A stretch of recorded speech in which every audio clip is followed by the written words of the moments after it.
네, 뉴욕 증시 마감 상황 살펴보는 김선영의 인USA SH 인베스트먼트 김선영 연구원과 미국 현지 연결해서 얘기를 들어보도록 하겠습니다. 연구원님 안녕하십니까? 예, 안녕하십니까. 김선영입니다. 네, 3대 지수 모두 다 소폭 상승으로 마무리가 됐네요. 자, 중국과 그리고 그리스에 대한 어떤 안도감 때문에 좀 상승을 한 것 같습니다. 예, 그렇습니다. 중국 정부의 강력한 증시 부양책이 쏟아지면서 전일 폭락했던 상하이 지수가 지난 6년 내 최대인 5.8% 폭등했다는 소식이 투자 심리를 안정시킨 데다 2분기 어닝 시즌을 맞아 알코와 대형 약국인 월그린스 그리고 펩시코 등이 예상을 상회한 실적을 내놓았던 소식으로 개장 초 1.7%대의 급등세를 보였던 뉴욕 증시는 오후가 되면서 상승분을 크게 반납하는 장세를 연출했습니다.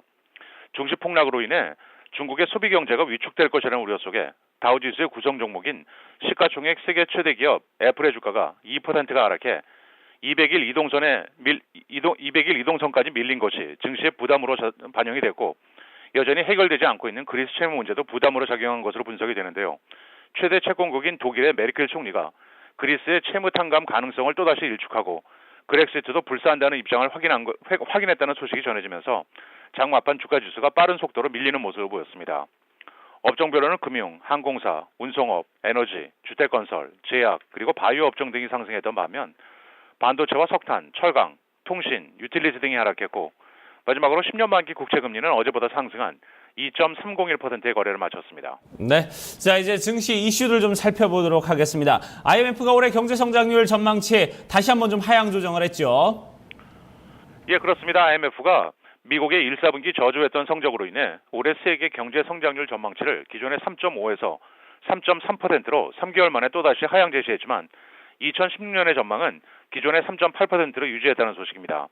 IMF는 세계 경제의 하방 리스크가 커졌다면서 급격한 자산 가격 변동과 금융시장의 변동성 증가 그리고 달러 강세, 낮은 중기 성장률 그리고 중국의 성장률 둔화 등을 하방 요인으로 지목을 하고 있습니다.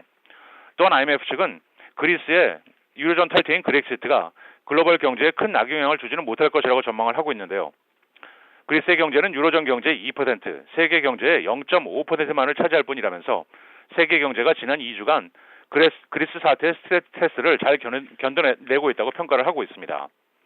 오늘 특징 종목들입니다. 다우지수의 구성 종목인 세계 최대의 생필품 업체 프록터 앤 갬블은 화장품 업체 코티에게 총 125억 달러의 커버걸과 맥스팩처 등 보유 중인 43개의 미용 제품 브랜드를 매각한다고 밝혔는데요. 이 뉴스로 0.4%의 하락세로 거래를 마쳤습니다.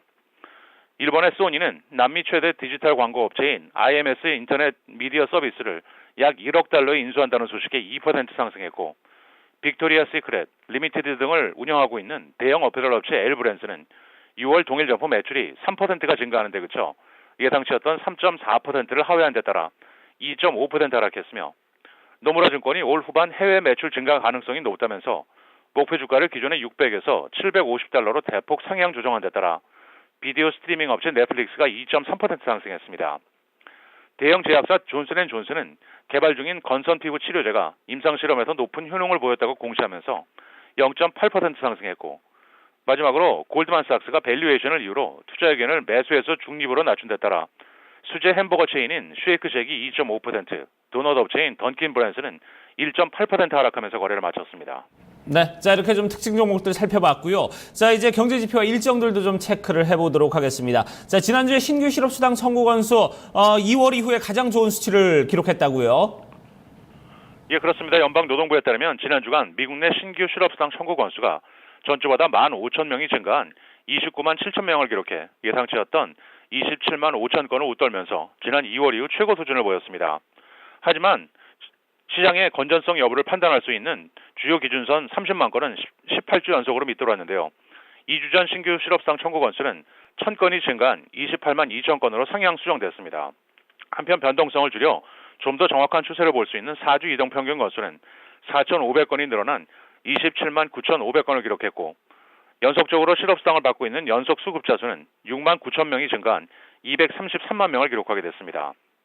마지막으로 내일 발표된 경제지표들로는 상무부의 5월 도매 재고가 예정되어 있고 2, 4분기 실적 발표를 하는 기업은 없습니다. 알겠습니다. 오늘도 좋은 말씀 고맙습니다.